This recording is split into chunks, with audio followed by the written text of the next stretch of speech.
बेटा ट्रांजिस्टर को समझने के लिए इसमें एक प्रायर नॉलेज चाहिए, आपको डायोड का बेसिक्स आना चाहिए। तो चलो पहले ट्रांजिस्टर से स्टार्ट करते हैं। ट्रांजिस्टर बेटा हम लोग अगर इसकी मैन्युफैक्चरिंग पे जाएं तो हम लोग दो टाइप से ट्रांजिस्टर रखते हैं।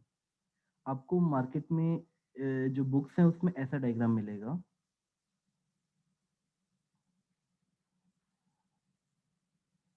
पीएनपी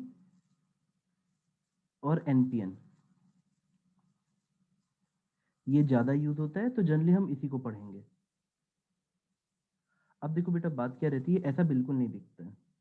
ये जो दो डायग्राम बने हैं, ये जो हम लोग इसकी मैन्युफैक्चरिंग करते हैं तो आपको डायग्राम वाइज ऐसा दिखा दिया जाता है, बट ये ऐसा नहीं बनता है बेटा। कुछ इसका स्ट्रक्चर इस तरीके से रहता है।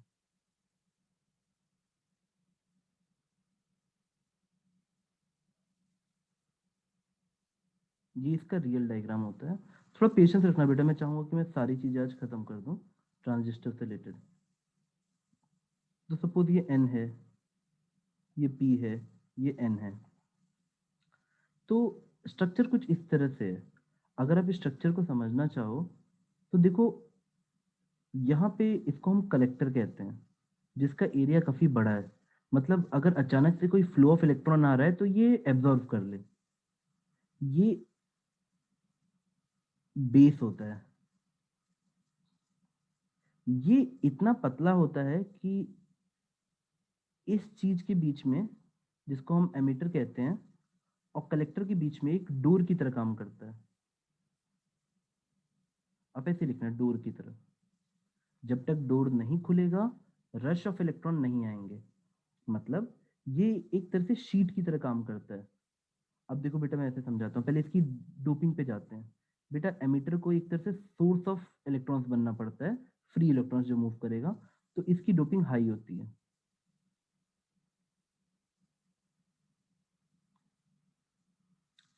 बेटा बेस की डोपिंग लाइट होती है और इसकी डोपिंग मॉडरेट होती है।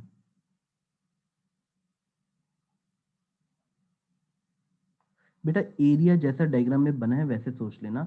ये थिन समझ लेना, ये शीट की तरह, और ये कलेक्टर काफी बड़े एरिया का रहता है ताकि ये फ्लो ऑफ इलेक्ट्रॉन्स को मैनेज कर सके। तो आपको अपने दिमाग में मेंटल पिक्चर ऐसे बनानी है, ऊपर वाले की तरह नहीं, ये वाले नहीं। ये मेंटल पिक्चर काम की नहीं है। डायग्राम 1 और 2 आपके ज्यादा काम का नहीं है। अब अपने थर्ड डायग्राम को इमेजिन करना। कभी भी ट्रांजिस्टर का बेसिक इमेजिन करना है तो इस डायग्राम को इमेजिन करना। बेटा यहाँ तक सारे पॉइंट क्लियर है? नेक्स्ट पेज पे चलें। बेटा यहाँ तक क्लियर है, आगे बढ़े? Yes sir. जी बेटा ठीक है। हाँ। अब देखो बेटा होता क्या है, मैं इस स्ट्रक्चर को लेके जब आगे बढ़ता हूँ तो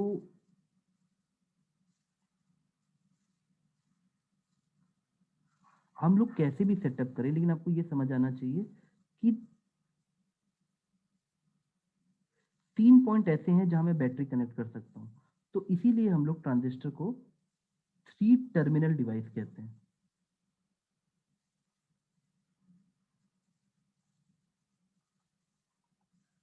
और बेटा अगर आप ध्यान से देखोगे तो जब एन और पी मिलते हैं तो इसको हम जंक्शन बोलते हैं। जहां पे एन और पी मिलते हैं हम उसे जंक्शन कहते हैं। तो यहाँ पे अगर आप ध्यान से देखोगे तो आपके कितने जंक्शन बनेंगे बेटा? 1 2, junction 1, junction 2, terminal 1, terminal 2, terminal 3। तो आपका बीजेटी या बाइपोलर जंक्शन ट्रांजिस्टर ट्रांजिस्टर हमेशा 3 टर्मिनल डिवाइस और 2 जंक्शन डिवाइस होता है। बेटा यहां तक समझ आ रहा है? अब मान लो कि यहां से मैंने किसी तरह से बैटरी, बेटा T1 T2 T3 battery connect करने के लिए, अगर मैंने T1 T2 T3 को यूज करके बैटरी कनेक्ट की, तो बेटा तुम्हें पता है चाहे कैसी भी बात हो इलेक्ट्रॉन तो चंचल होते हैं। तो यहाँ पे रखे चंचल इलेक्ट्रॉन जाना चाहेंगे कहीं। अब ये हैवी रश ऑफ इलेक्ट्रॉन ऐसे भागना चाहता है, पर ये जो बेस वाला दरवाजा है ये बोलता है मैं दरवाजा ही नहीं खोलूंगा। मैं बेस हूं, मैं दरवाजा ही नहीं खोलूंगा। बेस मना कर देता है। बेटा कलेक्टर बोलता है कि भाई जब इलेक्ट्रॉन आएंगे तो ना मुझे मिलेंगे। तो जो ये हैवी इलेक्ट्रॉन्स का रश है ये तब पहुंचेगा जब बेस अलाउ करेगा।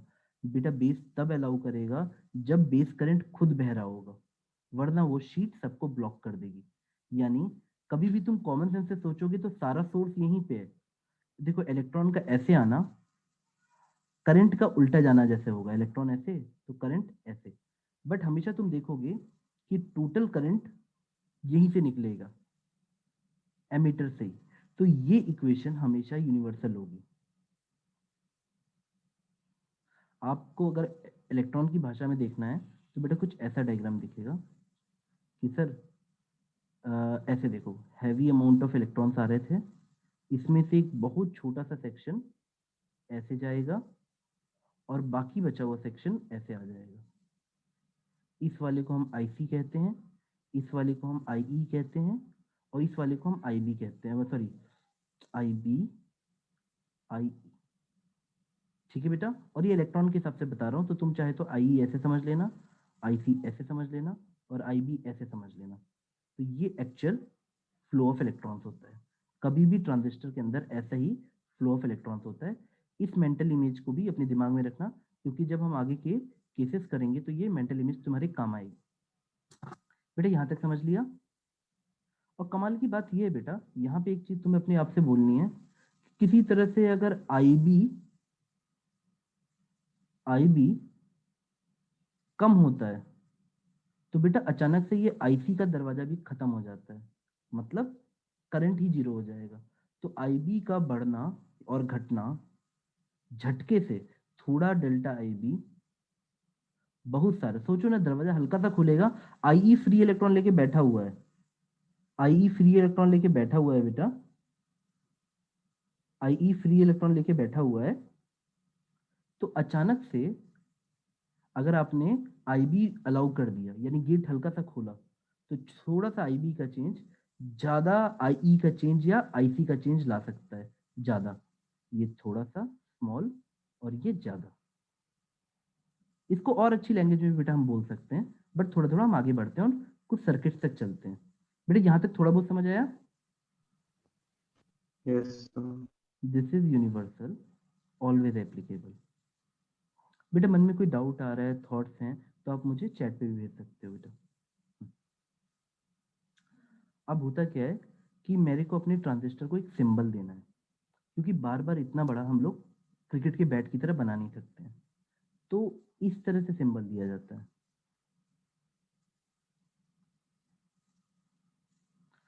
देखो 3 टर्मिनल हमें चाहिए ही चाहिए।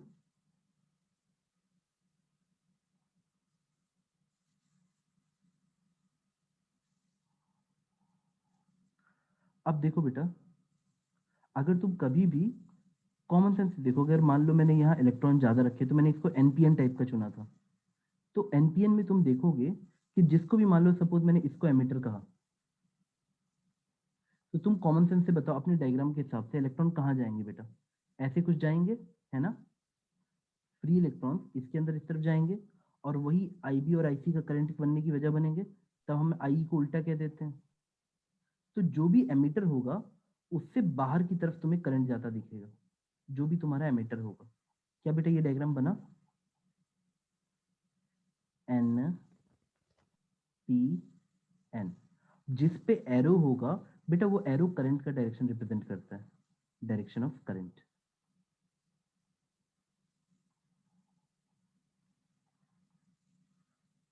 अब हमारा ये वाला चीज कलेक्टर कहलाएगा और ये वाला बेस। बेटा ये एनपीएन ट्रांजिस्टर हुआ। अगर पीएनपी होता बेटा, तो आपको पता है फ्लो सिर्फ इलेक्ट्रॉन ही करता है, तो उस केस में उल्टा डायग्राम बन जाता इस तरीके से। ये एमीटर, बेटा एरो हमेशा एमीटर पे ही होगा, बेस यही रहेगा बेटा, ये वाला हमारा कलेक्टर रहेगा और ये हमारा पीएनपी ट्रांजिस्टर है, पी एन पी। आप कभी भी डायग्राम बना के ये इलेक्ट्रॉन के फ्लो के बारे में सोचोगे तो आपको ये करंट का डायरेक्शन इमेजिन हो जाएगा। बेटा क्या सिंबल समझ आ गया? आगे बढ़े।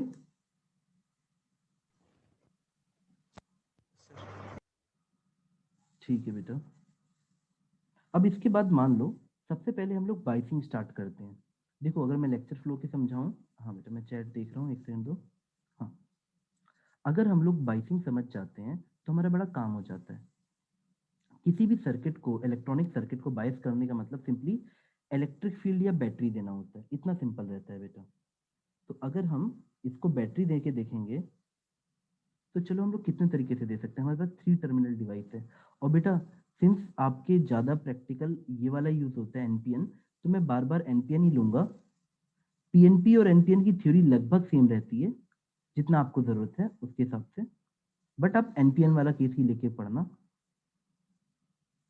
बेस्ट रहेगा। अब मेरे पास ये 3 टर्मिनल है, T1 T2 T3। इन तीनों के बीच में जो बैटरी लगाना होता है, कि कैसे हम बैटरी लगाएंगे, उसको हम बाइसिंग कहते हैं। बाइसिंग सिंपली अब अपनी भाषा में सिंपल लैंग्वेज में समझना, ट्रांजिस्टर के अक्रॉस इलेक्ट्रिक फील्ड या बैटरी कनेक्शन करना।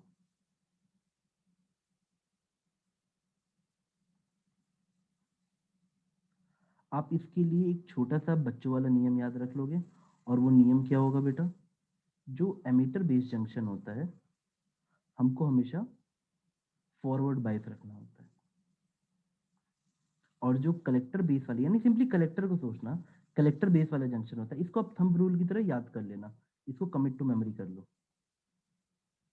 कलेक्टर बेस जो होता है बेटा वो रिवर्स बायस रहता है।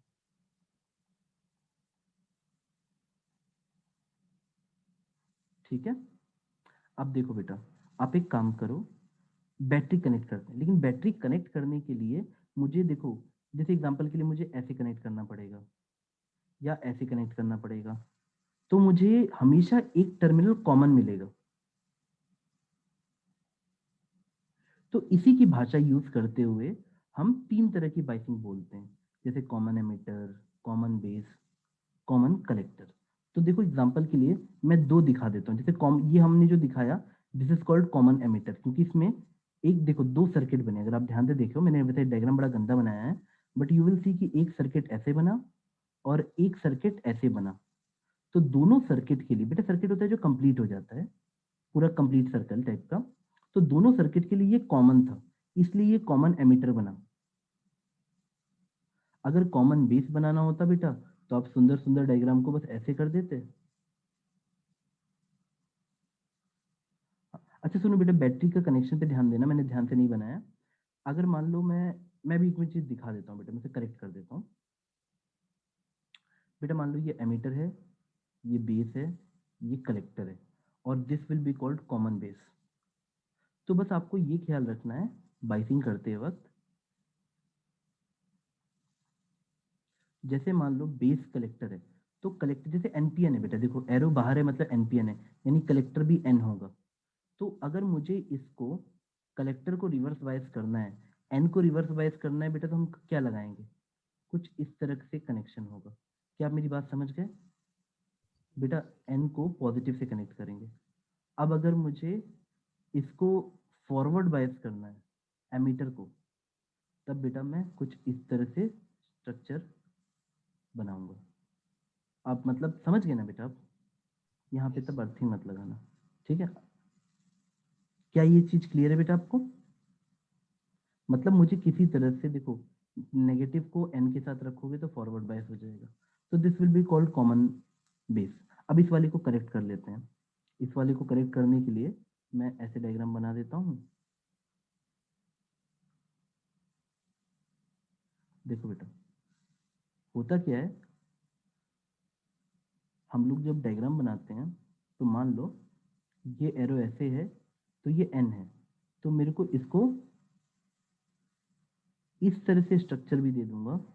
तो देखो नेगेटिव एन से नेगेटिव कनेक्ट होगा, तो ये एमीटर वाली चीज फॉरवर्ड बाइस हो जाएगी।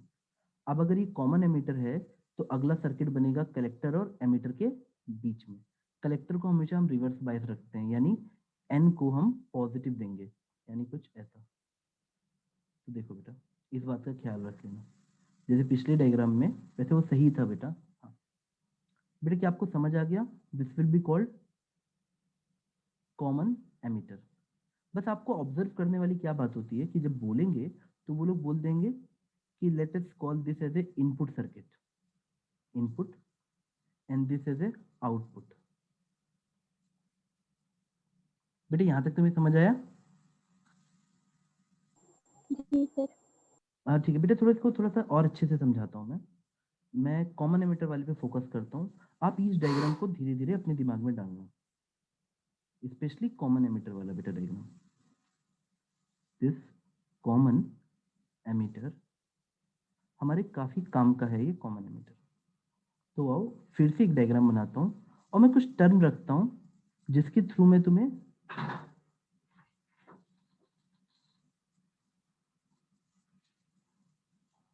ये 3 टर्मिनल है बेटा, बेस, एमिटर, कलेक्टर। ठीक है बेटा?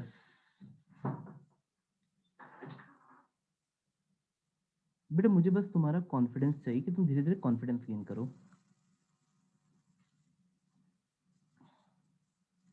यहाँ पे भी रेजिस्टेंस लगाना था, ठीक है।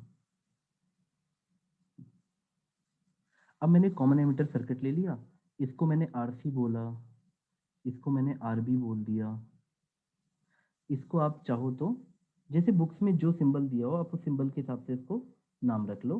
जैसे इसको तुम वीसीसी बोल दो, इसको तुम वीबीबी बोल दो, वोल्टेज को। अब मान लो अगर ये वोल्टेज ना हो तो क्या होगा? व्हाट विल हैपन कि अगर ये वोल्टेज नहीं हो, मान लो ये हो और ये ना हो तो क्या होगा? तो यहीं से थोड़ी थोड़ी थ्योरी शुरू होती है जहां बच्चा कंफ्यूज होना स्टार्ट होता है। बेटा क्या तुम्हारे अंदर इतना थोड़ा सा पेशेंस है कि तुम इसको पी और एन देख सको? ऐसा देख पा रहे हो बेटा? बेटा ये जो जंक्शन है बेस वाला और ये एमिटर वाला, इसको पी और एन देख पा रहे हो? जी सर।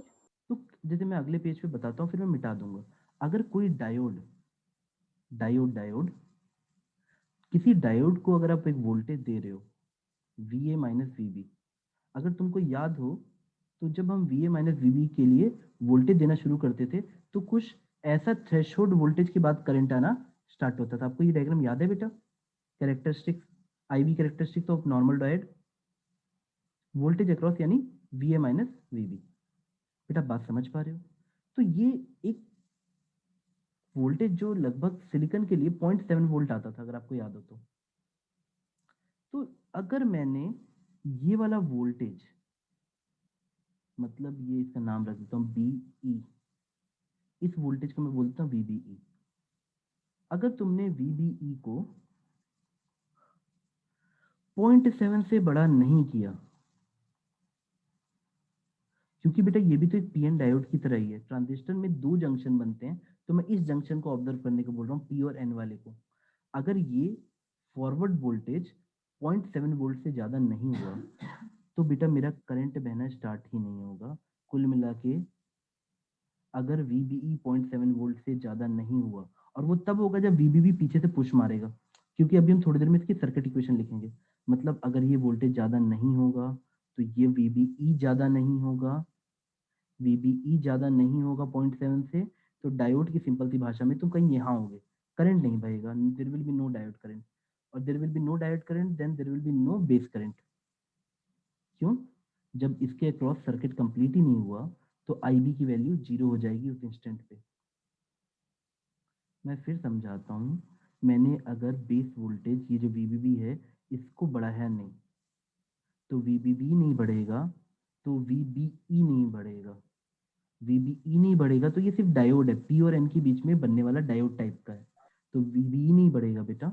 जब वीबीई नहीं बढ़ाओगे तो किसी डायोड के अक्रॉस जब वोल्टेज नहीं बढ़ाते हो तो करंट नहीं बढ़ता है, 0.7 वोल्ट तक कट ऑफ या थ्रेशोल्ड नहीं आता है। तो हम इस कंडीशन में आ जाते हैं कि अगर हमारा वीबीबी हाई नहीं होगा तो there will be no IB, IB की वैल्यू 0 रहेगी, और जब आईबी 0 रहेगा तो हमारा आईसी भी नहीं बहेगा, ट्रांजिस्टर एक्टिव ही नहीं हुआ। आप पहले डायग्राम में चले जाओ जो आपको बेसिक डायग्राम बनाया, अगर आईबी नहीं आएगा तो ये डोर बंद हो जाता है। If there will be no IB there will be no I और आईसी। क्या बेटा आप मेरी बात समझे? अगर मैं यहाँ पे VBB को छोटा रखूं तो आप देखोगे कि IC भी 0 आ जाएगा। बेटा इसकी इंपॉर्टेंस है इसलिए पढ़ा रहा हूँ। क्या आपको ये थोड़ा सा समझ आया बेटा? कोई डाउट बेटा यहाँ पे? अब इसी चीज को मैं थोड़ा सा मैथमेटिकली इक्वेशंस लिख लिख के करता हूँ तो शायद तुम्हें बेहतर समझ आएगा। मैंने फिर से एक कॉमन एमिटर लिया और उसमें कॉमन एमिटर लेके मैंने सर्किट डायग्राम बनाया। और अब जहां अटकोगे आप मुझसे बात करना बेटा।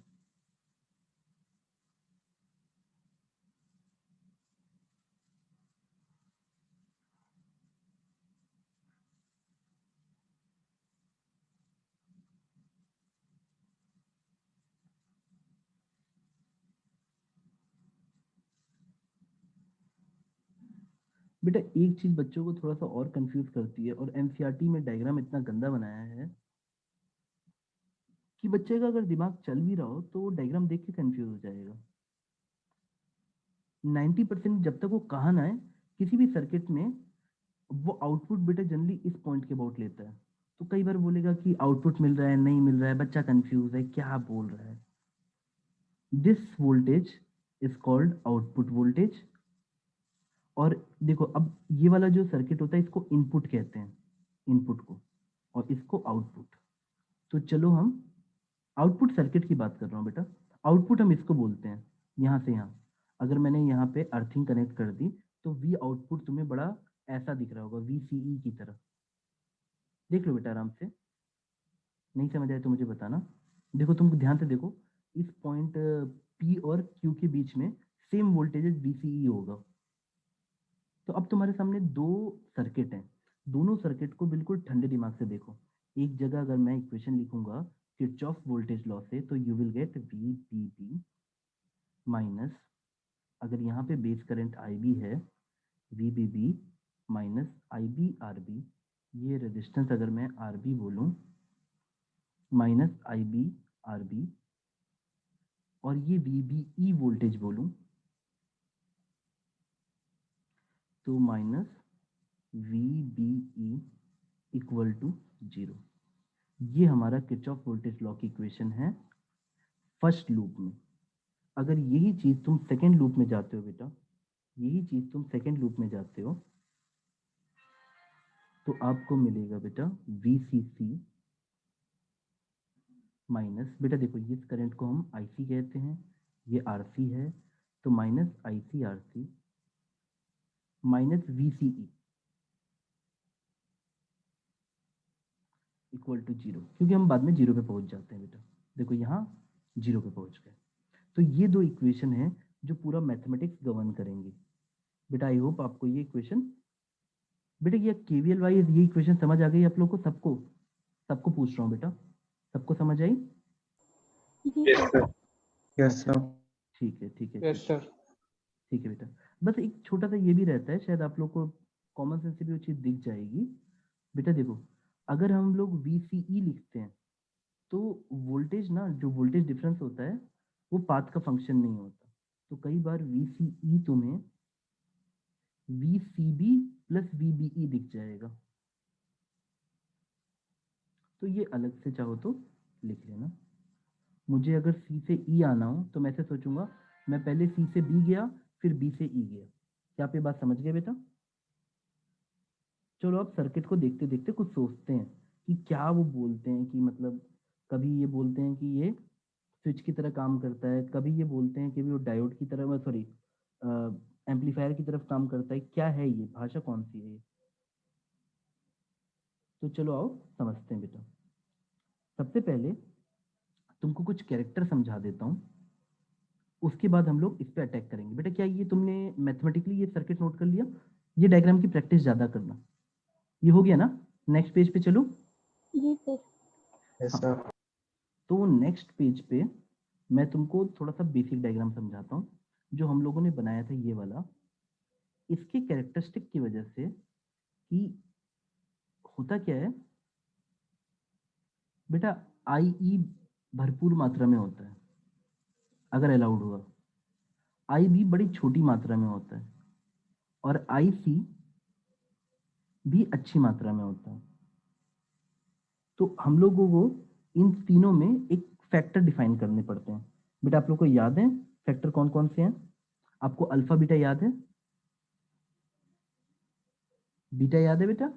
आपकी इक्वेशन क्या थी बेटा? I collector by base beta होता है। हाँ बेटा, I equal to I B plus I C, ये हमेशा यूनिवर्सल है। बट मैं आपको कुछ चीजें समझाना चाहता हूँ, इसलिए मैं लिख रहा हूँ बेटा। अगर हम लोग तुमको इस डायग्राम से समझाना चाहें तो बीटा एक ऐसा टर्म होता है जो आई सी और आई बी का रेशियो रहता है।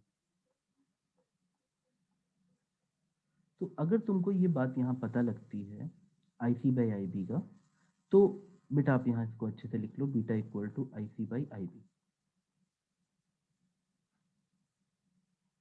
अब परसेंटेज में मैं तुम्हें थोड़ा सा बताता हूँ बेटा कि आई टोटल होता है तो ये 100% होगा, यही सोर्स होता है, यही सारे फ्री इलेक्ट्रॉन थे, सारे इलेक्ट्रॉन यहीं से निकलने वाले हैं। आई बी की संख्या 0 to 5% के बीच में होती है, तो बेटा इसकी संख्या कितनी हो गई बेटा? 95 to 99.999 या 100 तक लगभग। ठीक है, तो तुम कॉमन सेंस से बताओ आई सी बाई आई बी बड़ा फैक्टर होगा या छोटा? आराम से बताओ बेटा,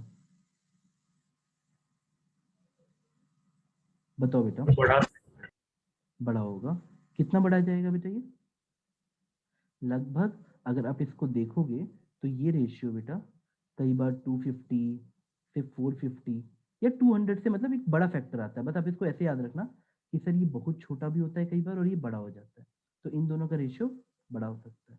अब बेटा अल्फा की वैल्यू बताओ, क्योंकि कई बार आपके एंट्रेंस में कई छोटे छोटे रिलेशन आ जाता है अल्फा और बीटा के बीच में। ठीक है बेटा, तो मुझे अल्फा की वैल्यू बताओ कितनी होगी? वो कलेक्टर बाय इमिटर होता है। वेरी गुड बेटा। अगर ये अल्फा है, अब मैंने बोला कि तुम्हें बीटा पता है अल्फा पता है, तो अल्फा और बीटा में रिलेशन कैसे निकलेगा बेटा बताओ? बेटा इसी इक्वेशन को आप चाहो तो आई ई से डिवाइड कर दो, इसी इक्वेशन को, या आपको आई सी बाई आई बी भी चाहिए। फिर आपने इक्वेशन ली और आप दोनों तरफ आई सी से डिवाइड कर दो, तो ये बन जाएगा I E by I C, ये बन जाएगा आई बी बाई आई सी, और ये 1 बन जाएगा। I E by I C 1 by alpha बन जाएगा, I B by I C 1 by beta बन जाएगा, और ये 1 आ जाएगा। तो बेटा आपको ये रिलेशन एग्जाम में कई बार पूछता है। अब बेटा मुझे बताओ आई सी बाई आई बी का फैक्टर कितना बढ़ाना चाहिए? ये 100 है और ये 95 से बीच में, तो ये फैक्टर कितना आना चाहिए? कॉमन सेंस से आप देखोगे तो 0.95 टू 0.99,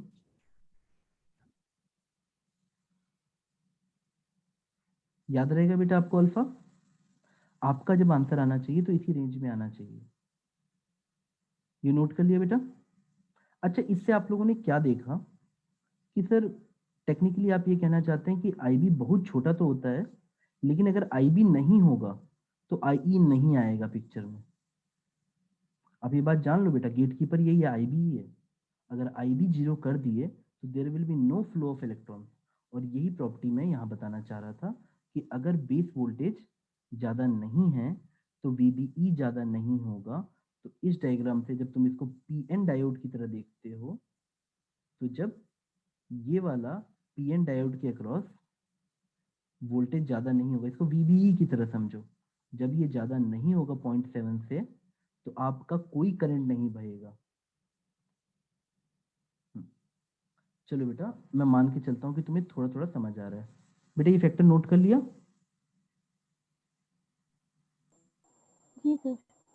ठीक है बेटा, अब एक दो टर्म और बताने हैं, इसके बाद हम लोग मेन थ्योरी पे आ जाएंगे। बेटा देखो, मैथमेटिकली जब आंसर आएगा ना तो तुम्हारा आईसी और आई लगभग बराबर भी आ सकते हैं, क्योंकि आई भी बहुत छोटा होता है।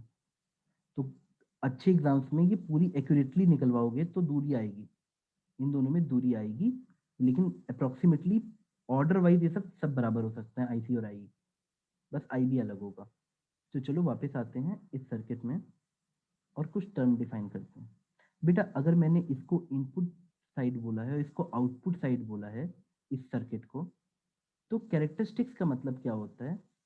बेटा हम कैरेक्टरिस्टिक्स में क्या करते हैं, जैसे देखो हमें इतने एरिया चीजें कवर करनी थी, हम देखो अभी क्या क्या पढ़े हैं, हमने बेसिक ऑफ ट्रांजिस्टर पढ़ रहे हैं, मतलब थोड़ा सा खत्म किया, फिर हमने बाइसिंग का पार्ट देखा, कैरेक्टरिस्टिक्स भी इंपॉर्टेंट होती है बेटा, तो आओ कैरेक्टरिस्टिक्स को थोड़ा सा डायग्राम बना लेते हैं, फिर हम अपने टारगेट पे आ जाएंगे।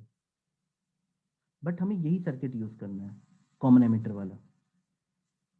तो कॉमन एमिटर वाले सर्किट को हम जब देखते हैं प्यार से, तो हमको दिखता है कि इसमें कुछ इनपुट है। अब बेटा डायग्राम हमेशा जो हम कैरेक्टरिस्टिक प्लॉट करते हैं वो ऐसे हो सकता है, जैसे हमने बोला कि सर ये इनपुट वोल्टेज है और ये इनपुट करंट है, उसी तरह से सर ये आउटपुट वोल्टेज की तरह सोचो और ये आउटपुट करंट की तरह सोचो, क्योंकि ये आउटपुट सर्किट है। तो अगर मुझसे कोई बोलेगा आप आउटपुट कैरेक्टरिस्टिक्स बनाइए, तो मैं वीसीसी और आईसीसी के बीच में डायग्राम देखना चाहूंगा।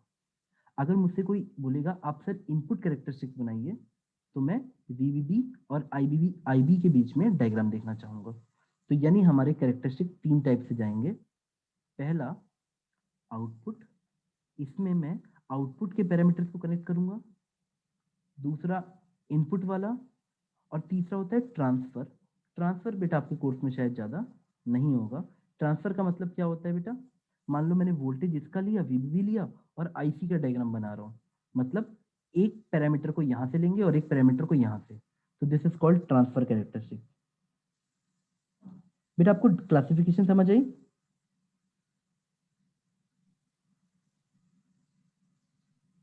Yes sir. ठीक है बेटा, गुड।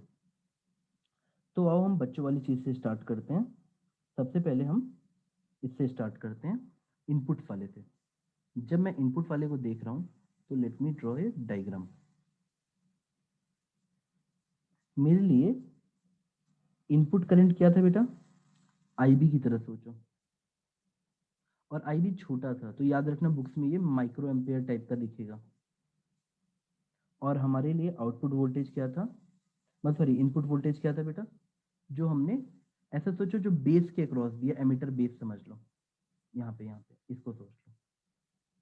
पर याद रखना बेटा इस इक्वेशन से अगर आप कॉमन सेंस से देखोगे ना, तो जब तक वीवीवी पिक्चर में नहीं आएगा, बेटा देखो स्टार्टिंग में डायोड ऑन ही नहीं होता है। यकीन मानो तुम ये बात ऐसे समझो, किसी भी डायोड के लिए वो पहले ऑन ही नहीं है, वो बाद में ऑन होता है। तो जब मैं इस वाले डायग्राम में तुमको दिखा रहा हूँ कि स्टार्टिंग में आई बी जीरो होगा, जब वीबी छोटा होगा तो आई बी जीरो होगा, तब ये दोनों वोल्टेज बराबर होंगे। तो इसको बढ़ाना और इसको बढ़ाना स्टार्टिंग में एक ही बात है, बाद में आई बी पिक्चर में आता है। इसीलिए तुम्हारा ग्राफ 0.6 या 0.7 के बाद से करंट आना शुरू होगा। क्या तुम मेरी बात समझ गए बेटा? हमने टेक्निकली यही इक्वेशन यूज की है, ये जो वीबीबी था minus VBE minus IB RB. But याद रखना आईबी आरबी बाद में पिक्चर में आता है, जब हम बोल देते हैं कि वीबीई 0.7 से बड़ा हो गया है या 0.6 से, जैसा तुम्हें डेटा एनसीईआरटी में दिए उसको फोकस करना बेटा। सिलिकॉन के लिए 0.6 या 0.7 के करीब होता है, तो ये 0.6 और 0.7 वोल्ट होगा, जैसे एनसीईआरटी में दिया उसको फॉलो कर लेना बेटा। क्या इनपुट कैरेक्टरिस्टिक समझ आ गया बेटा? और तुम सिंपली सोचो, मैं कुछ नहीं बोल रहा हूँ, मैं बोल रहा हूँ इसको डायोड की तरह देख लो, पी और एन, जो कि मैं कई बार बोल चुका हूँ आज। पी और एन की तरह देख लो इसको, सिर्फ डायोड का, और यही तुम्हारा डायोड का भी कैरेक्टरिस्टिक था, तो तुम कभी कंफ्यूज नहीं होगे। सिंपली याद रखना पी एन डायोड का forward bias of P N diode. अब मैं आउटपुट कैरेक्टरिस्टिक्स में आता हूं। अच्छा बेटा आप मुझे एक चीज बताओ, अगर मैं अलग अलग सोच के बताना बेटा, अगर मैं ये जो VCE आउटपुट वोल्टेज है, या ये VCC जो हम एक्चुअली में बाइसिंग के लिए यूज कर रहे हैं, देखो ये दोनों बाइसिंग के लिए यूज होते हैं, जिससे सर्किट चालू होता है। ये दोनों नहीं होंगे तो सर्किट ऑन नहीं होगा। लेकिन आई होप तुम समझना शुरू कर रहे हो कि किसको हम आउटपुट बोलते हैं और किसको हम जनरली इनपुट बोलते हैं। क्या तुम समझना स्टार्ट कर रहे हो बेटा? देखो बेटा, अब अगर मैंने क्या किया, मैं जानना चाहता हूं कि क्या इस वीसीसी को बढ़ाने का, बेटा वीसीसी को बढ़ाओगे तो क्या होगा? कॉमन सेंस से बताओ बेटा, वीसीसी बढ़ाओगे तो वीसीई बढ़ेगा कि नहीं?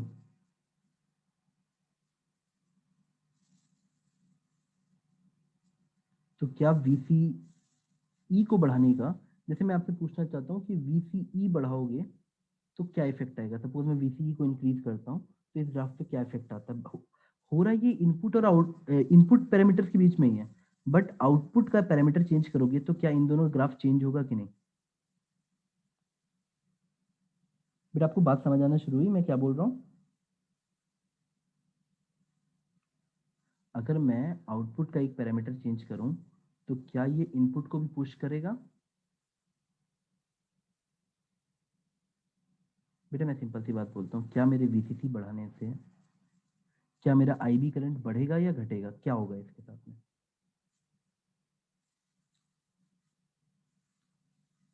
चलो वापस आते हैं आउटपुट कैरेक्टरिस्टिक्स की तरफ।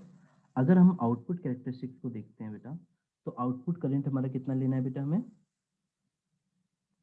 आईसी। और आउटपुट हमारा वोल्टेज कितना लेना है बेटा? वीसीई। क्या यहां तक तुम लोग साथ में हो बेटा? तो अगर तुम लोगों को किसी डायोड का स्ट्रक्चर याद हो तो फॉरवर्ड का ऐसे रहता है और रिवर्स का कुछ ऐसे जाके ऐसे होता है। आप लोग को याद है बेटा ये डायोड कैरेक्टरिस्टिक्स? अब सिंपली ये जो पोर्शन होता है जो नीचे की तरफ बन रहा है, ये तब बनता है जब डायोड रिवर्स बायस में होता है। और सही तो बात है, हमारा ये वाला डायोड, हमारा ये वाला स्ट्रक्चर रिवर्स में था, कलेक्टर वाला सेक्शन हमारा रिवर्स में था, तो हमको वही कैरेक्टरिस्टिक्स लगभग मिल जाता है। यानी अगर हम बेटा, लेकिन बस है कि उल्टा करके देखोगे, जैसे तुम इसको देखो ऐसे दिख रहा है, ये भले मात्रा बहुत कम होती है बेटा, बट ये ऐसे दिखता है तुम्हें। तो जब मैं वहां प्लॉट करूंगा तो तुम्हें एग्जैक्टली वैसा ही दिखेगा कि ये कुछ ऐसे जा रहा है। एग्जैक्टली उल्टा बना लो बेटा इसको, उस वाले डायग्राम का तुम उल्टा कर दो। देखो बेटा वहां पे ये डायोड करंट यानी आईसी और ये वोल्टेज अक्रॉस डायोड होता था, तो यहाँ पे ये देखो ये वोल्टेज हो जाएगा ऐसे और ये करंट आएगा। तो तुम अपने दिमाग में सोचो आईसी ये होता और ये वीसीई रहता इस तरफ। तो तुम जब इसको अपने दिमाग में मिरर इमेज बनाओगे तो तुमको यही वाला डायग्राम एग्जैक्टली दिखेगा। बट सिंपल सी बात है, जितना हाई बेस करंट, अगर मैं बेस करंट को बढ़ाऊंगा तो ही आईई बढ़ेगा और आईसी बढ़ेगा। क्या बेटा ये बात क्लियर है? अगर मैं बेस करंट को जैसे मतलब IB1, IB2, IB3, अगर बेस करंट ज़्यादा नहीं होगा तो ये आईसी की वैल्यू नहीं बढ़ेगी बेटा। जैसे कि हम स्टार्टिंग से बोल रहे हैं कि ये डोर को कंट्रोल कर रहा है आपका, आईबी एक तरह से कंट्रोलर है, इसका थोड़ा सा बढ़ना आईसी के ज़्यादा बढ़ने के बराबर है। बेटा क्या ये आपको बात समझ आ गई? तो आपको कुछ टर्म इसके साथ गिफ्ट में मिलते हैं। देखो अगर मैं आपसे बोलूं कि इनपुट रेजिस्टेंस क्या है, इस कैरेक्टरिस्टिक को देखते हुए तुम इनपुट रेजिस्टेंस कैसे डिफाइन करोगे बेटा? इस कैरेक्टरिस्टिक को देखते हुए how will you define input character मतलब इनपुट रेजिस्टेंस? कि सर अगर हम इसको देखें तो करंट और वोल्टेज के चेंज को हम बोलेंगे। तो बेटा करंट का चेंज कितना है?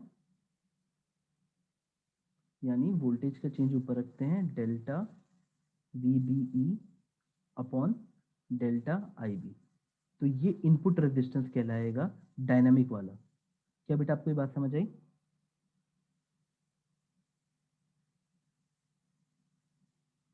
उसी तरह से बेटा आउटपुट रेजिस्टेंस कितना कहलाएगा? आउटपुट रेजिस्टेंस को देखोगे तो आपको मिलेगा ये delta VCE upon delta IC। क्या यहाँ तक नोट कर लिया बेटा? ये पूछा जाता है एग्जाम में, डायग्राम बना के आपको एक जानबूझ के वैल्यू दे देगा जो आप ऑब्जर्व कर पाओगे, और फिर आपसे पूछेगा इस पॉइंट पे डायनेमिक रेजिस्टेंस बताओ, आउटपुट वाला और इनपुट वाला, या एसी रेजिस्टेंस टाइप का। बेटा क्या ये बात समझ आ गई आपको?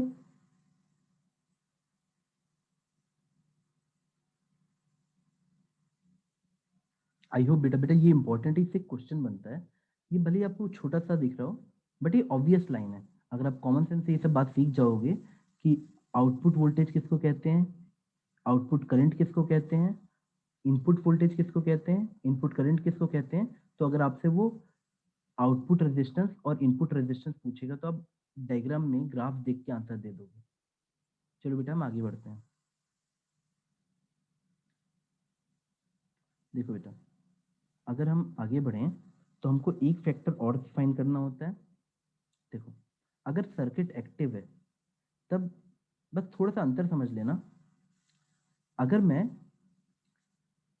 ये जो मेरा बीटा IC बाय IB है, इसको DC बोलता हूँ, DC गेन बोलता हूँ। अंतर समझ लेना बेटा। DC गेन का मतलब सिंपली IC और IB का रेशियो। लेकिन अगर मैं तुमसे इसे बोलूंगा AC गेन निकालो, ठीक है, या नॉर्मल गेन बोलूंगा, तो आपको ऐसे लिखना पड़ेगा बीटा AC, और वो आपका आ जाएगा डेल्टा IC बाई IB। तो क्वेश्चन में पूछा क्या गया है उस पर हल्का सा ध्यान देना। ये DC गेन आपका और ये AC गेन। बेटा क्या यहाँ तक सारे पैरामीटर नोट हो गए? और बेटा ट्रांजिस्टर एज ए डिवाइस की शुरुआत करते हैं। Let's start transistor as a device. और मैं इन सब चीज़ों को लगातार यूज करूंगा जो मैंने अभी पढ़ाया है, और मैं आपसे हेल्प भी लूंगा। मतलब आपको बार बार इस पे वापस जाना पड़ेगा जो जो चीज़ आज मैंने बताई हैं। हमने बोला ट्रांजिस्टर एज ए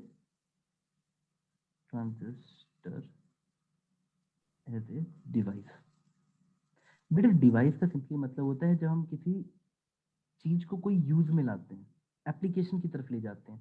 तो तुमने जब ट्रांजिस्टर बना दिया तो वो डिवाइस है, बट व्हाट इज एप्लीकेशन? तो एप्लीकेशन में हम उसको दो तरीके से यूज करेंगे, एज ए स्विच और ऐसे हम एम्पलीफायर। तो चलो आओ देखते हैं कि कैसे हम लोग यूज करेंगे। सबसे पहले मैं डायग्राम वही वाला रिपीट कर दे रहा हूँ।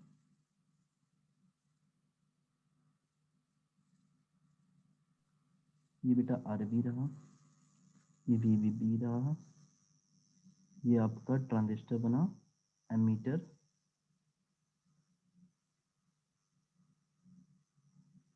ये बेस, कलेक्टर, RC। बेटा याद रखना कि मुझे आउटपुट कहाँ लेना है, VCC। सर आपको मेरी आवाज आ रही है? हाँ बेटा आपकी आवाज़ आ रही है, बोलो। सर एक्चुअली वो डिस्कनेक्ट हो गया था इसलिए चेक कर रहा था। अच्छा ठीक है। ये देखो बेटा, हमारे पास R3 है, हमारे पास RB है, ये वोल्टेज VBE है, ये वोल्टेज बेटा हमारा VCE है। और आप जरा ऐसे भी देख लेना कि यहाँ और इसको हम लोग आउटपुट बोल रहे हैं या सिंपली VCE को बोल रहे हैं आउटपुट। दोनों भाषा में जो तुम्हें सिंपल लगे, हम लोग आउटपुट बोल रहे हैं VCE को। तो बेटा इतना सर्किट बन गया। इस सर्किट के साथ साथ हमने कुछ इक्वेशंस लिखी थी, आई होप आप लोगों ने वो थोड़ा सा लिखी होंगी, या फिर जल्दी जल्दी दोबारा लिख लेते हैं। इनपुट वाले सर्किट में that equation will be VBB minus IBRB। यहाँ पे करंट IB ले लो, और यहाँ पे करंट बेटा IC ले लो। तो VBB minus IBRB, VBB minus IBRB minus VBE equal to 0। और आउटपुट में बेटा आपका बन जाएगा कि सर हमारा आ जाएगा VCC माइनस ICRC, लिख लेते हैं ICRC minus VCE equal to 0। और एक इक्वेशन और लिखवाई थी मैंने, VCE को आप ऐसे समझ लोगे VCB प्लस VBE। अब चलो इसका डायग्राम की तरफ चलते हैं, कैसे क्या मतलब हो क्या रहा है, कहाँ से ये स्विच कैसे दिखेगा भाई हमें, स्विच का मतलब क्या है यहाँ पे ये सोचते हैं। बेटा जनरली स्विच मतलब क्या होता है बेटा बताओ, ऑन ऑफ ना, सिंपली स्विच को पिक्चर करते ही आपके दिमाग में ऑन और ऑफ की इमेज बनती है। तो आओ देखते हैं हम कैसे कोई चीज ऑन या ऑफ कर रहे हैं।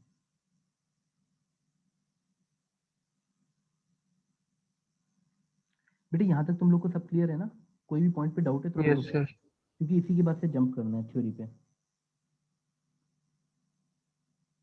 बेटा आप लोगों को बुक में एक डायग्राम दिया होगा जो बच्चों को बड़ा कंफ्यूजिंग लगता है, हम उस डायग्राम को भी डिस्कस करेंगे। उससे पहले बेटा मुझे एक चीज बताओ कि अगर मैं तुमको ये वाला पॉइंट समझा पाया था, 0.7 वोल्ट वाला, अगर मैं VBE को 0.7 वोल्ट से ज्यादा रखता हूं तभी IB फ्लो करता है, और जब IB फ्लो करेगा तो ही IC की कोई चांस है। क्या आपको ये बात समझ आ गई? Yes sir. तो यानी हम सर्किट को दो पार्ट्स में चलो अभी के लिए डिवाइड करते हैं। एक पार्ट में हम ये मानेंगे कि VBE इज वेरी मतलब ग्रेटर देन 0.7, और दूसरे पार्ट में हम मानेंगे कि VBE is less than 0.7 volt. अच्छा मुझे एक चीज बताओ, डायग्राम को प्रैक्टिकली जी के बताओ कि अगर VBE 0.7 वोल्ट से कम हो तो आपका डायग्राम कैसा बनेगा, लगभग बताओ। VBE पहले सेकंड केस वाले को देखो, अगर मैं 0.7 वोल्ट से कम रखता हूँ तो आपके हिसाब से क्या हो जाएगा बेटा, क्या पिक्चर में IB आएगा, सर ओपन हो इनपुट वाला जाएगा। तो जीरो हो जाएगा। IC आ सकता है पिक्चर में?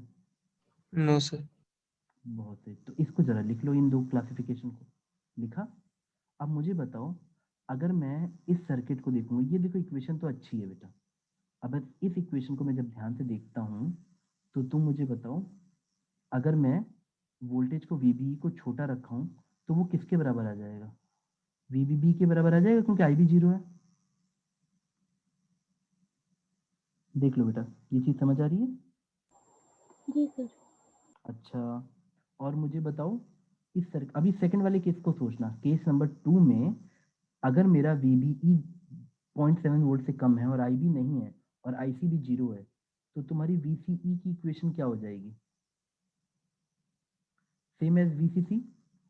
बेटा आप लोग अच्छे से लिखना, आप मेन इक्वेशंस को और केसेस को अलग लिखना। ये वाला केस तब बनेगा जब IC जीरो होगा। तो आपने क्या देखा कि अगर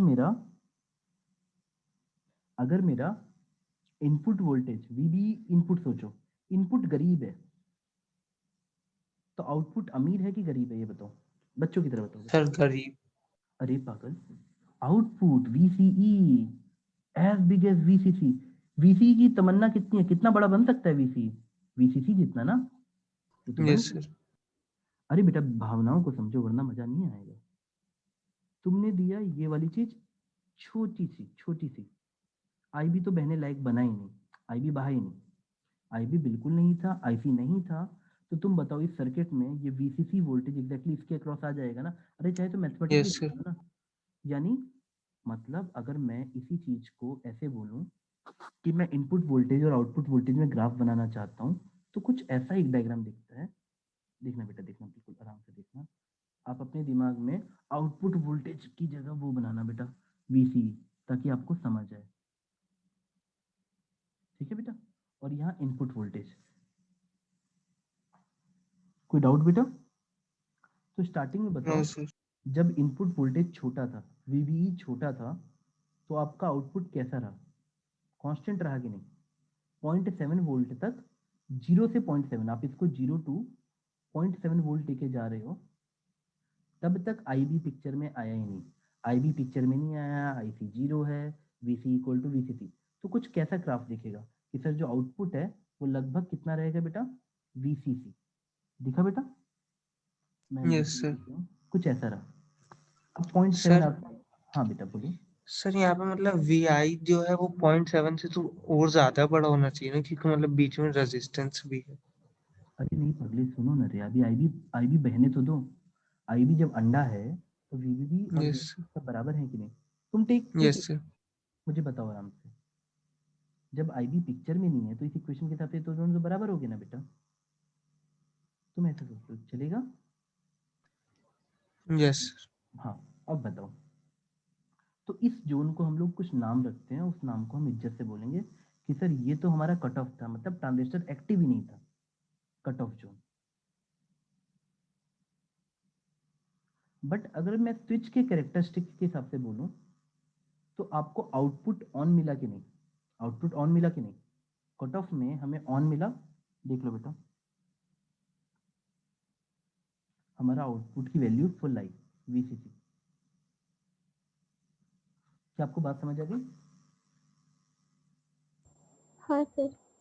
अब होता क्या है बेटा, उसके थोड़ी देर बाद देखो मेरी सर भावनाओं, ऑन कहेंगे किसे? बेटा ऑन जो भी वोल्टेज VCE के अक्रॉस होता है बेटा, ये आउटपुट है। तो जब आउटपुट पे वोल्टेज मिलेगा तो हम बोलेंगे सर्किट ऑन है। आराम से बेटा टाइम लो, मुझे कोई यस जल्दी नहीं। समझ आता है तो 1 घंटे का लेक्चर भी 25 घंटे की पढ़ाई के बराबर है, और नहीं समझ आता तो भले मैं 6 घंटा पढ़ाऊँ, कोई फायदा नहीं है। इसलिए टाइम लो, आराम से समझो। VCE हमारा आउटपुट है, आपको ये चीज क्लिक की बेटा? यस सर ठीक है बेटा, VCE अगर हमारा आउटपुट है तो जब तुम इनपुट 0 दे रहे थे लगभग, या इनपुट कम दे रहे थे, छोटू दे रहे थे, तो IB नहीं आया था पिक्चर में, IC 0 था। उसी की वजह से हमारा VCC जो एक बैटरी है वो एग्जैक्टली इसके बराबर आ गई, यानी हाई। जैसे मान लो ये +5 वोल्ट था तो मुझे यहाँ 5 मिल जाता, VCE की जगह मैं बोलता आउटपुट हमारा ऑन है या हाई है। क्या आपको ये भाषा समझ आई? यस सर और बेटा ऐसा होता है ना यस कि सर हर बुक हर टीचर अलग अलग, जब मैं तुमको ऑन बोल रहा हूँ कोई इसको हाई बोल देगा, तो तुमको अपनी फीलिंग समझ जानी होती है, बुक से बुक, क्वेश्चन से क्वेश्चन चेंज होने दो। अब क्या होगा बेटा, कभी ना कभी तो तुम 0.7 वोल्ट से ज्यादा दोगे, केस 1 में एंटर करोगे कि नहीं? यस सर तो जब तुम केस 1 में आते हो, 0.7 वोल्ट से ज्यादा देते हो, जब 0.7 वोल्ट से ज्यादा देते हो तो कैसा सर्किट बिहेव करेगा? बेटा कुछ डायग्राम ऐसे बनता है, मैं इसको पूरा अच्छे से बताता हूँ, अब परेशान मत होना। इसी को हम लोग एक्टिव जोन कहते हैं, यहाँ से यहाँ तक को, और इसी में एम्पलीफिकेशन होता है। मैं इसको डिटेल में बताऊंगा बेटा, परेशान नहीं होना। ये एक्टिव जोन होता है और यहीं पे आपका एम्पलीफिकेशन होता है, क्योंकि हमें एज ए एम्पलीफायर भी पढ़ना है। ठीक है बेटा? अच्छा, एक टाइम ऐसे आ जाता है कि जब तुम इनपुट वोल्टेज को तो बढ़ा रहे होते हो, मान लो तुमने इनपुट वोल्टेज बहुत बढ़ा दिया। बेटा पहले क्या होता है ना कि ये, देखो मैं ऐसे समझाता हूँ, फीलिंग के साथ समझोगे तो समझ आएगा। कहाँ पे हमारा पहला डायग्राम कहाँ गया? नहीं ये वाला नहीं, हाँ ये वाला। आई भी बोलता है अरे मैं थोड़ा सा दरवाजा खोल दूं, आई बोलता है मैं टूट पड़ूंगा, मैं खूब सारा इलेक्ट्रॉन फ्लो करवा दूंगा। क्या ये बात समझ आई? आई भी थोड़ा यस सा सर गेट खोलता है, आई ई पूरा मैं पार कर जाऊंगा। आई भी आखिरी में बोलता है अब एक काम कर, मैंने पूरा विंडो खोल दिया। तो अब बताओ, क्या जरूरी है पूरा विंडो खोलने के बाद मैं अगर आई बी को बढ़ाता ही रहूं तो ये करंट बढ़ता ही रहेगा? ऐसा नहीं होगा ना बेटा। क्या आप मेरी बात समझ पा रहे हो? एक सेचुरेशन भी तो आएगी। मैं दोबारा प्यार से बोलता हूँ, दरवाजा खुला, लोग आए, थोड़ा और दरवाजा खुला, और ज्यादा लोग आए, पर दरवाजा पूरा खुल गया, यानी मैं VBE को बढ़ाता रहूं। मैंने बोला चलो मैं कसम खा लेता हूँ कि VBE को बहुत बढ़ा दूंगा, तो बहुत बढ़ाने के बाद ऐसा नहीं होता है कि IC लगातार बढ़ता चला जाएगा। वो एक पॉइंट पे जाके बोलेगा भाई हम अपनी लिमिट में आ गए हैं, हम अपनी लिमिट का सेचुरेशन पा चुके हैं। क्या मैं दोबारा बिल्कुल बेसिक भाषा में बोलूं बेटा? यहाँ आते हैं डायग्राम में, इस वाले डायग्राम में। आपका मन हुआ आपने VB को आतंकवाद से भी ऊपर कर दिया, बहुत ऊपर कर दिया, IB को जितना बहना था वो बह गया। ठीक है बेटा, मेरी बात समझे? एक सर्किट की तरह देखो, IB ने अपना मैक्सिमा रीच किया।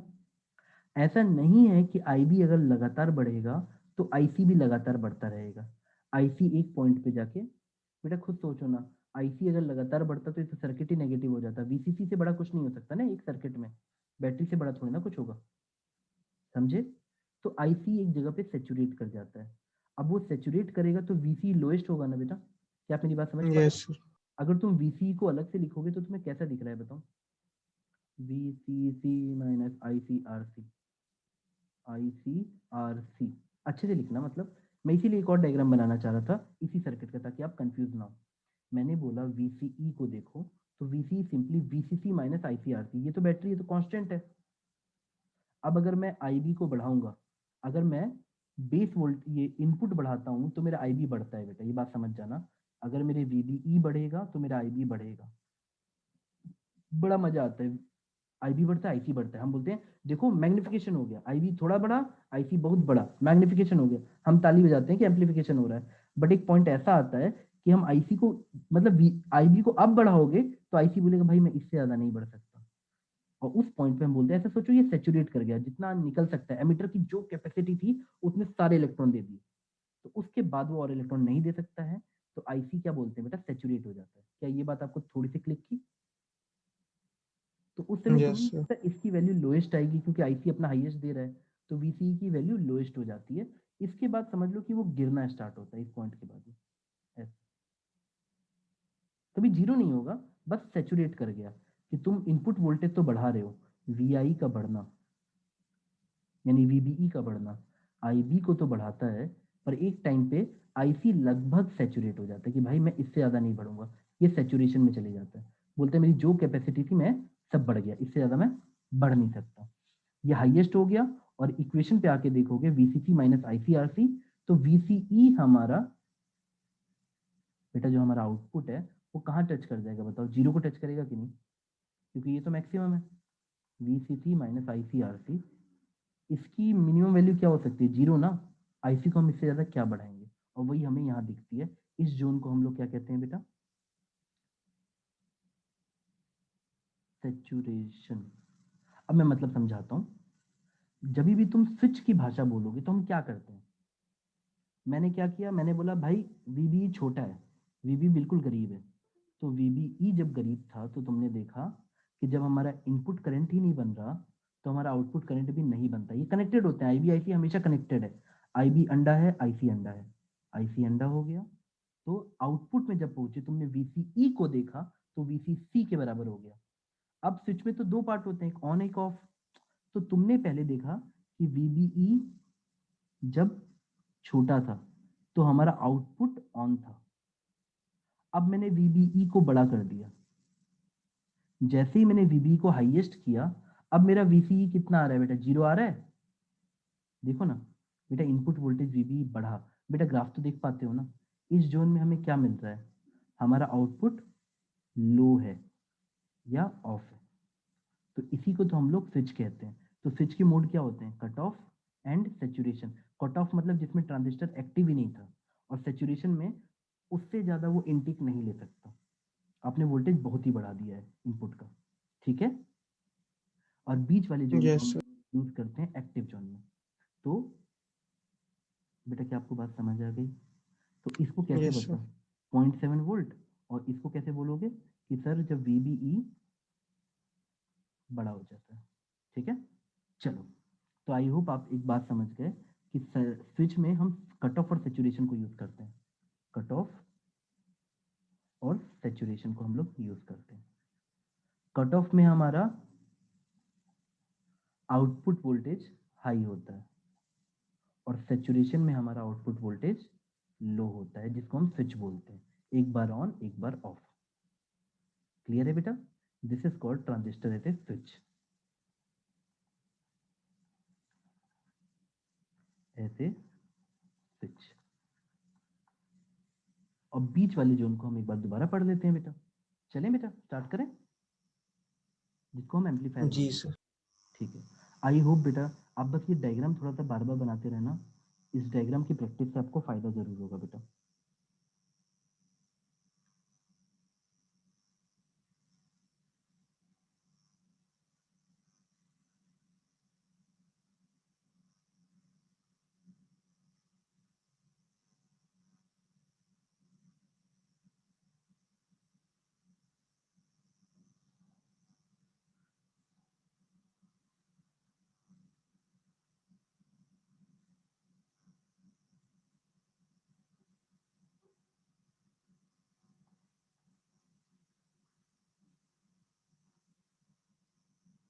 बेटा एनसीईआरटी को मत देखना, एनसीईआरटी देखने के बाद आपको दिल का दौरा भी आ सकता है। इस चैप्टर में कुछ भी लिखा है बेटा, कोई भी डायग्राम कहीं भी कनेक्ट कर दिया है, मतलब जिसको सब्जेक्ट आता भी है वो भूल जाएगा। एमीटर बेस आरबी, वीसीई या आउटपुट वोल्टेज, और वीबीई। अब बस अलग से हम लोग कुछ नहीं कर रहे हैं बेटा, हम लोग बस यहाँ पे आके ऐसे लिख देते हैं ट्रांजिस्टर एज ए एम्पलीफायर। ठीक है, ट्रांजिस्टर एज एन एम्पलीफायर। हाँ बेटा, एम्पलीफायर वर्ड का मतलब ही क्या है, कुछ एम्पलीफाई करते हैं। तो हम क्या एम्पलीफाई करते हैं जनरली, हम क्या देखते हैं, और इसका नाम ट्रांजिस्टर भी क्यों पड़ा हम सीखेंगे। देखो, हमारे पास आरबी एक इनपुट रेजिस्टेंस है, आरसी एक आउटपुट रेजिस्टेंस है। तो आओ फिर से जल्दी जल्दी सारी इक्वेशन लिख लेते हैं। V B B minus I B, ये हमारा इनपुट सर्किट, ये हमारा output circuit, I B R B. ये सारी इक्वेशन बेटा दोनों के लिए सेम रहेंगी, बस आपको भावनाएं समझनी थी। स्विच में और ट्रांजिस्टर में सारा डायग्राम इक्वेशन आपको सेम रखना है लगभग। I B R B minus B B equal to 0, और यहाँ लिख देता हूँ ताकि आपको V C C minus I C R सी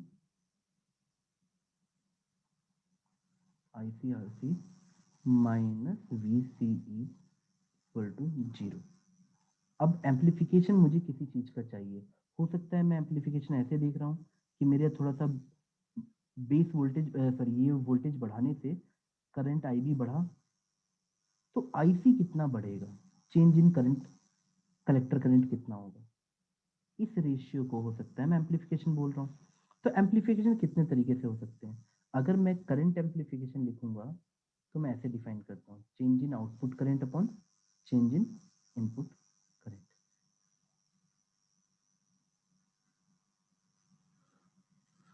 बेटा आपको बात समझ आई, यहाँ तक कोई डाउट है बेटा? No sir. अच्छा ठीक है बेटा।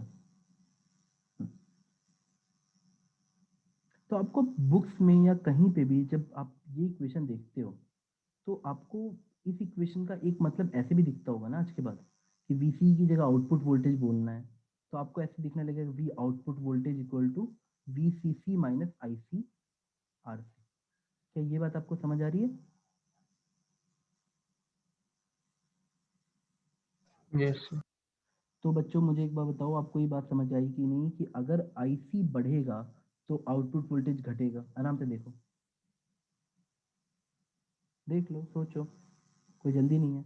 ये बेचारा वीसीसी कांस्टेंट है, कांस्टेंट। आईसी का बढ़ना आउटपुट का घटना है कि नहीं, बताओ, ये समझ आया? Yes sir.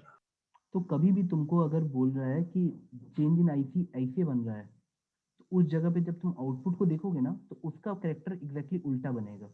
मैं बस बता रहा हूँ कि इसको मैथ्स की भाषा में हम ऐसा बोलेंगे कि 180 डिग्री का अंतर होता है किसमें।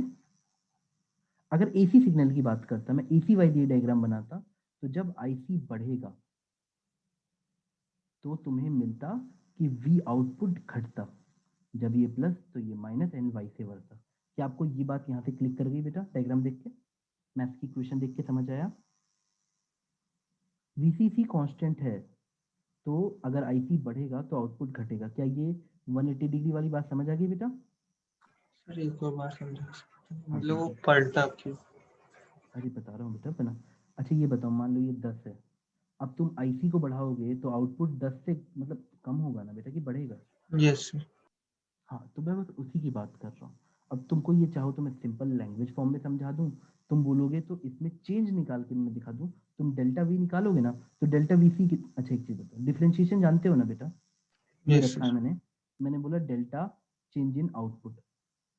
ये बेचारी बैटरी है, ये बोली कि मैं क्यों बदलूं भाई, मैं तो कांस्टेंट हूँ। बच्चों ने थोड़ी देर पहले करंट इलेक्ट्रिक चैप्टर में पढ़ा है कि बैटरी के क्रॉस वोल्टेज कांस्टेंट, तो डेल्टा वीसीसी 0 होगा। Yes sir. अब बेटा ये बताओ, आरसी तो रेजिस्टेंस है बेचारा, तो माइनस डेल्टा आईसी आरसी दिख रहा है ये? हाँ, यस सर। बस वही बात, इसका बढ़ना घटना इसके नेगेटिव से, वही समझ गए ना 180 डिग्री का shift. Yes sir. Yes sir. तुम बेटा जिसको जहां अटको मुझसे पूछ लो, मैं हर चीज प्यार से कोशिश करूंगा समझाने की, ठीक है, ये बात समझे। Change in output minus delta IC RC के बराबर हो जाता है। इसका बेटा इसको मैंने सिंपली डिफरेंशिएट किया और कुछ नहीं। तो इससे मुझे समझ आता है कि भाई आईसी का बढ़ना आउटपुट वोल्टेज का घटना है। और तुम ये बात तो यहाँ डायग्राम में भी देख रहे हो ना, देखो बेटा एक चीज बताओ, जब इनपुट वोल्टेज बढ़ाओगे तो आईसी भी बढ़ेगा ना, है ना। और जब यस आईसी सर। बढ़ेगा तो आउटपुट वोल्टेज तो घटेगा ना। देखो ना ये डायग्राम कहाँ जा रहा है, यही तो एम्पलीफिकेशन जोन है। तो वो तो बात सही है। और कोई डाउट बेटा पूछ सकते हो बेटा। No sir. अच्छा बताओ, चेंज इन आउटपुट ये है ना। अगर मैं ये इक्वेशन लिखता हूँ, इसको डिफरेंशिएट करोगे तो क्या मिलेगा बताओ बेटा। मैं बस थोड़ा सा पानी पी रहा हूँ, अब मुझे बताओ कि अगर मैं इसको डिफरेंशिएट करूँ तो what I will get. Battery थोड़ी ना चेंज होगी, बैटरी चेंज होना पाप होता है।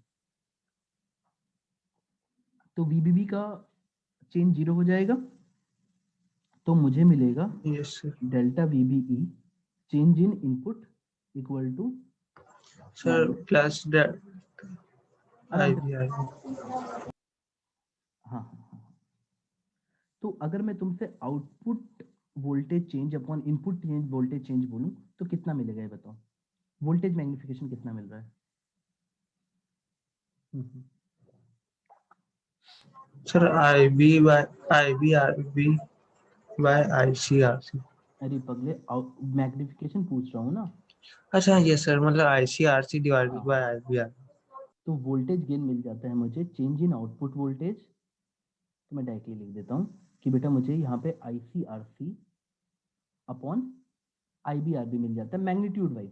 अब मुझे बताओ, अगर तुम्हें बात समझ आई तो कॉमन सेंस से मुझे बताओ कहाँ गए हम लोग। हाँ हम लोग यहाँ पे हैं। आई सी बाई आई बी को मैंने एक नाम दिया था, वो क्या था। Sir A I. A I. हाँ पर बीटा भी लिख रहे थे ना, beta D. Beta yes beta sir. ठीक है, तो beta into R C by R B. अब मुझे बताओ, अगर तुम्हें मैग्निफिकेशन ज्यादा चाहिए तो तुम कहाँ का रेजिस्टेंस हाई रखोगे, आरसी का हाई सर रखोगे। आर सी वाला। हाँ, तो अगर जितना हम किसी सर्किट में रेजिस्टेंस को यहाँ से यहाँ ट्रांसफर करते हैं इनपुट सर्किट से आउटपुट सर्किट पे, तो हमें एम्पलीफिकेशन ज़्यादा मिलती है। क्या ये बात समझ आई। देखो ना बेटा, आरसी बड़ा होगा और आरबी छोटा, तो आरसी बाई आरबी हमें कांस्टेंट मिलेगा। और beta is a sole property of the transistor doping ओपिंग, मतलब ये किसी भी एक ट्रांजिस्टर के लिए एट एक गिवन टेम्परेचर बीटा कांस्टेंट होता है, यानी बीटा ट्रांजिस्टर डिपेंडेंट होता है। क्या ये बात आपको समझ आई। तो आपके यस हाथ सर। में क्या है, आप इंसान हो, आपको एक ट्रांजिस्टर पकड़ा दिया गया है, आप रेजिस्टेंस बढ़ा सकते हो भाई, ट्रांजिस्टर खोल के थोड़ी ना तोड़ोगे तुम। तो अगर वोल्टेज गेन ज्यादा चाहिए तो यही हम करते हैं, ठीक है बेटा। अब मुझे बताओ यस सर। पावर गेन कितनी आ जाएगी, what will be the power gain. Power gain क्या होगी, या तो तुम ऐसे बोल दो voltage sir gain into beta current, square R C by R B. या हम इसको directly voltage gain into current gain बोल दें, या तो हम ऐसे बोल सकते हैं बेटा कि sir output power by input power. तो अगर तुम output power by input power निकालोगे तो बेटा वो कितना आ जाएगा बताओ। मैं बस ये चाहता हूँ कि तुम बीटा बार बार ऑब्जर्व करो, बेटा क्या आ जाएगा बताओ।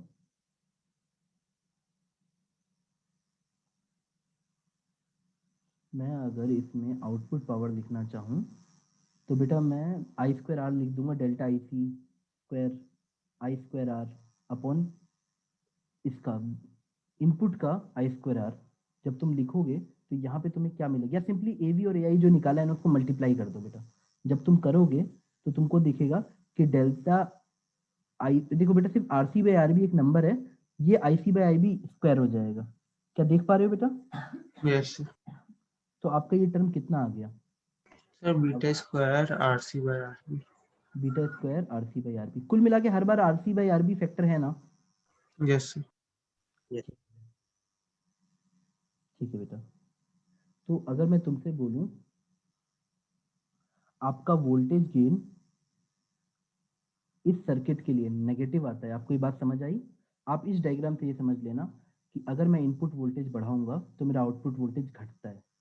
या मैथमेटिकली देखना हो तो इस डायग्राम पे आ जाना कि सर आईसी बढ़ेगा, यानी जब करंट गेन बढ़ता है तो मेरा वोल्टेज डिक्रीज होता है।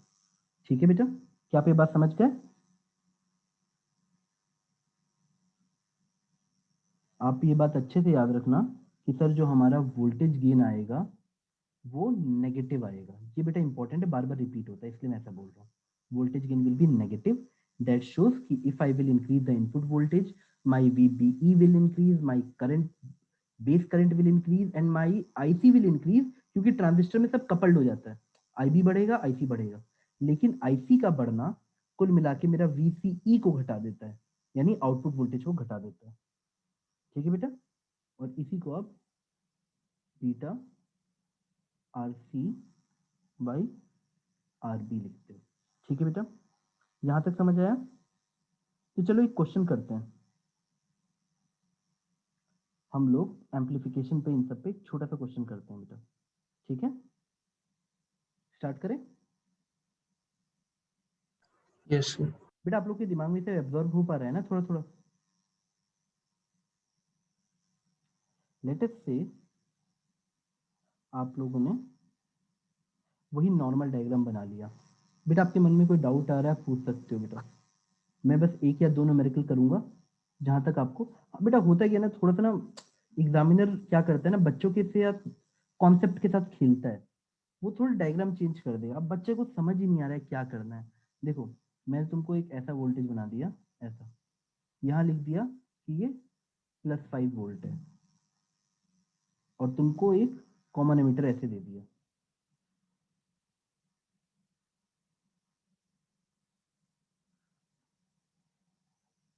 बेटा ध्यान से सुनना,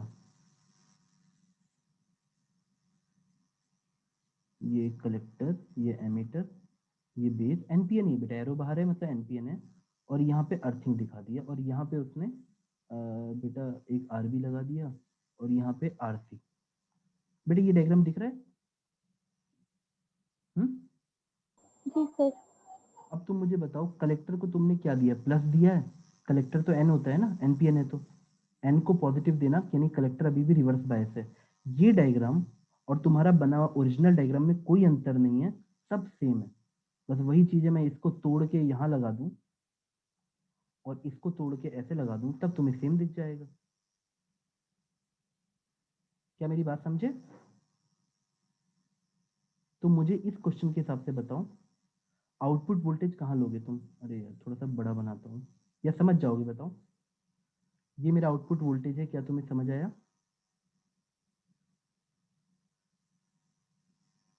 क्लियर है बेटा? सर ये फिर से समझा दीजिए। मैं फिर से समझा देता हूँ। मैं एक काम करता हूँ, मैं जल्दी जल्दी जल्दी सब डिलीट करके बड़ा सा डायग्राम बनाता हूँ।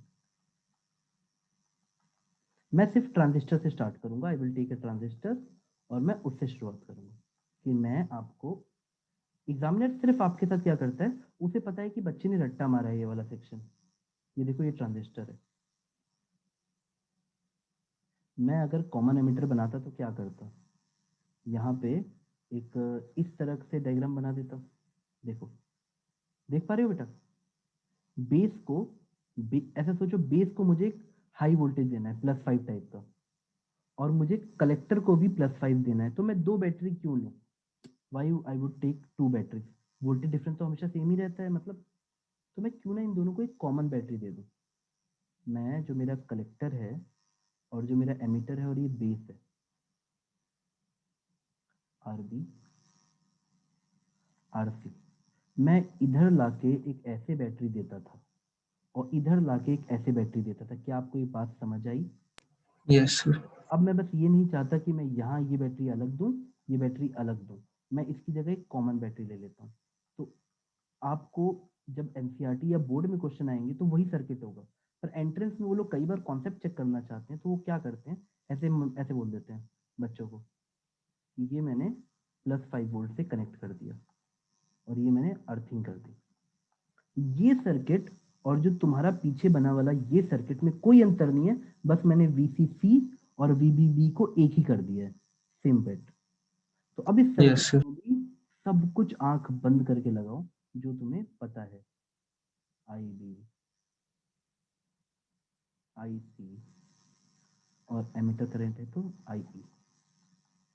ठीक है बेटा, अब मुझे बताओ यहाँ पे भी तुम इक्वेशन कैसे लिखते? एक बार तुम ऐसे आते ऐसे, तो ये तुम्हारा आउटपुट सर्किट बनता, और एक बार तुम ऐसे जाके ऐसे आते तो पिछले एक डायग्राम के हिसाब से तुम्हारा इनपुट सर्किट बनता। क्या ये तुम्हें समझ आया बेटा? Yes sir. तो वहां पे क्या लिखते थे, VCC माइनस ICRC, तो यहाँ पे भी वही लिखना है, 5 minus ICRC minus VCE equal to 0। और वहां पे क्या लिखते थे, VBB माइनस, तो यहाँ पे लिख दोगे तुम 5 minus IBRB minus VBE VBE is equal to equal to बेटा 0। तो जैसे ही मेरा दिमाग चलने लगा, मुझे ये दोनों सर्किट सेम दिखने लगते हैं, सारे क्वेश्चन सेम। हो सकता है आपको यहाँ बेस करंट दे दे, बेस करंट दे दे, ये 5 वोल्ट ऑलरेडी दिया हुआ है, आरबी की वैल्यू दे दे, तुमसे VBE निकलवा ले, ठीक है बेटा, कोई ना कोई Yes, एक sir. चीज तुमसे वो दे के दूसरी चीज निकलवा लेगा। क्या तुम मेरी बात समझ गए? कुछ नहीं, Yes, कई बार ऐसा होता है ना कि जैसे तुमसे मान लो उसने ये 5 वोल्ट दे रखा था और IBRB दे रखा है, और तुमसे वो बीटा दे दे, तो बीटा से क्या फायदा होगा बेटा, क्या निकल आएगा बताओ? ICRC में IC निकल आएगा, बीटा तो याद है ना तुम्हें, yes, sir. IC by IB। तो कुछ ना कुछ वो क्वेश्चन एग्जामिनर देगा सिर्फ चेक करने के लिए कि तुम्हें चीजें समझ आई हैं कि नहीं। हो सकता है वो तुम्हें बीटा दे दे, कुछ वेरिएबल देगा, और बाकी हो सकता है तुमसे पूछे। अगर वो आउटपुट पूछ रहा है तो तुम जबरदस्ती का कहाँ निकालोगे, VCE। क्या तुम्हें मेरी बात समझ आ गई? इसलिए वो कई बार ऐसा लिख देता है आउटपुट। एग्जाम्पल बेटा, जिसका कोई नहीं होता तो ऐसे मानना कि अगर मैंने यहाँ आउटपुट लिखा है तो मतलब अगर यहाँ पे 3 वोल्ट आता है एग्जाम्पल के लिए, तो 3 और 0 के बीच में कंपैरिजन है। क्या तुम मेरी बात समझ गए? Yes, sir. तो इसलिए कई बार वो लोग क्या करते हैं, तो सिंपली यहाँ आउटपुट लिख के छोड़ देंगे। अब वो बच्चे की समझ है, जब तक तुम मुझे नहीं बताओगे आउटपुट कहाँ ले रहे हैं, मैं किसी सर्किट को गवर्न नहीं कर सकता। बस यहाँ पे आउटपुट लिख देते हैं, और फिर तुम्हारा सिंपल सर्किट, बट तुम्हारी बुक्स की तरह नहीं दिखता है, तो बच्चा डरा रहता है, वो बोलता है सर कहाँ से ये एम्पलीफायर सर्किट है सर, मुझे तो बिल्कुल समझ नहीं आ रहा। मेरी बात समझ गए? तुमसे इसमें जो Yes, पूछे, तुमसे करंट गेन पूछे तो delta IC by delta IB निकाल देना। तुमसे वोल्टेज गेन पूछे तो क्या कर दोगे बेटा बताओ, beta into RC by RB. RC by RB।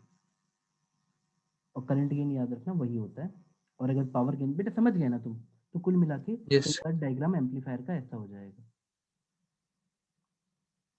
ठीक है बेटा?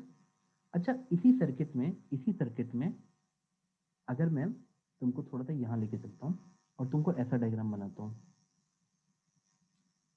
कहाँ बैठे, एक सेकंड रुको,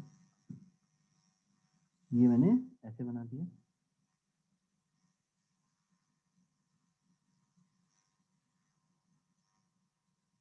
बेटा मैं कोशिश करूंगा बताने की, आप प्लीज थोड़ा समझने पे ध्यान देना। मैं इसको VCC ले लेता हूँ, इस बार मैं इसको VBB लिखता हूँ ताकि तुम मेरी बात पे ध्यान दो। और ये तुम्हारा एमीटर बेटा, emitter, collector uncle, base uncle, और ये अर्थिंग से कनेक्ट कर देता हूँ। और ये एज यूजुअल तुम्हारा, ये बेटा RC है, ये RB है, और ये तुम्हारा आउटपुट वोल्टेज, ये आउटपुट। अब बताओ अगर मैं VBB को 0 दूं, यानी ऐसे सोचो ये कोई गेट है, मैंने यहाँ पे इनपुट 0 दिया। अब बताओ इनपुट 0 दोगे तो क्या होगा? एज ए स्विच बता रहा हूँ बेटा, एज ए स्विच। इनपुट 0 दोगे तो बेटा व्हाट यू विल गेट, मुझे आराम से बताओ। sir, IB भी 0 हो जाएगा. IB 0 होगा तो क्या 0 हो जाएगा बेटा? IB अगर IC. अगर मेरा IC. IB 0 हुआ, दैट मीन्स मेरा IC 0 हो जाएगा। IC 0 हुआ, अब जो तो V output VCC जितना हो जाएगा. तो मेरा V आउटपुट VCC आ जाएगा, यानी हाई। यानी जब मैं इसको 0 इनपुट देता हूँ तो ये हाई रहता है, स्विच की तरह बिहेव करेगा। अब मैं VBB को हाई करता हूँ, VBB को ऑन करता हूँ या हाई करता हूँ, सुपर हाई। अब बताओ VBB सुपर हाई हो जाएगा तो क्या हो जाएगा? मस्त करंट बहेगा, IB, बड़ा वाला IB बहेगा, बड़ा वाला IB बहेगा तो बड़ा वाला IC बढ़ेगा, यानी VCC माइनस ICRC। एक सेकंड में अच्छे से लिखता हूँ, ICRC माइनस VCE, तो VCE को उधर ले जाता हूँ या आउटपुट को उधर ले जाता हूँ। अब बताओ जब IC बहुत हैवी बहेगा, सर वो 0 के लगभग हो जाएगा. तो ये स्विच के लिए वो डायग्राम देते हैं, ठीक है बेटा? याद आया? Cut off, saturation, saturation, cut off, ठीक है। और ये वाला डायग्राम वो देते हैं एम्पलीफिकेशन के लिए। तो बेटा क्या तुम लोग बेसिक ऑफ ट्रांजिस्टर पे थोड़ा सा क्लियर हो गए? यस मैं तुम लोगों को ना बेटा एक सिंपल सजेशन दे रहा हूँ, एनसीईआरटी में 2-3 न्यूमेरिकल हैं और प्रीवियस ईयर में इधर उधर मिला के 10-12 न्यूमेरिकल होंगे, वो खोज लो और कर लो। एनसीईआरटी से ही शुरुआत करना बेटा, ठीक है बेटा। यस तो बेटा मैं ट्रांजिस्टर ही तुमको पढ़ाना चाहता था, तो मैंने तुम्हें ट्रांजिस्टर पढ़ा दिया। नेक्स्ट क्लास तुम्हें जिस टॉपिक की करनी है आप मुझे बता देना। किसकी करनी है बेटा बताओ?